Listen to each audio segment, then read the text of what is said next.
আজ আমাদের বাড়িতে রান্না পুজো। তো সকাল সকাল আমার বর বাজার করে নিয়ে এসেছে। তো কুঁদলি নিয়ে এসছে, বাঁধাকপি, চিচিঙে, বরবটি, তারপর কাঁচকলা, পটল, অনেক সবজি নিয়ে এসছে। এখানে পুঁই শাকও নিয়ে এসছে, তার সাথে কুমড়োও নিয়ে এসছে। আর আমার শাশুড়ি মা সন্ধেবেলা সবজিগুলো কাটতে বসে পড়েছে। এই দেখো 5 রকম ভাজাভুজি হবে, তারপর কুমড়ো, বরবটি, পুঁই শাক দিয়ে একটা চচ্চড়ি হবে, কেটে রেখেছেন। আর এই যে কাটাপোনা মাছগুলো ধুয়ে রেখেছি, আর চিংড়ি মাছগুলোও ছাড়াচ্ছে মা। আর ততক্ষণ আমি ভাজাভুজিগুলো নুন হলুদ মাখিয়ে ভাজতে শুরু করে দিচ্ছি। এখন কিন্তু প্রায় রাত 9টা বাজে। তো রান্নাবান্না শুরু করলাম একটু দেরিতেই।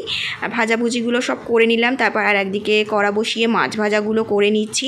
তারপরে যে চচ্চড়িটা করছি পুঁই শাক, কুমড়ো, আলু, চিংড়ি মাছ দিয়ে। তারপর রান্নাবান্না সব কমপ্লিট হয়ে গেল। এখন 11:30 বাজে। ভাত করেছি, ডাল চচ্চড়ি করেছি, এখানে 5 রকম ভাজাভুজি করেছি, আর এই যে কাটাপোনা মাছ ভাজা, কটা চিংড়ি মাছ ভাজা করেছি, আর চচ্চড়িটা করেছি পুঁই শাক দিয়ে, বেগুন আলু দিয়ে। তো রান্নাবান্না শেষ হয়ে গেছে, এখন প্রায় 12:30টার মতন বাজে।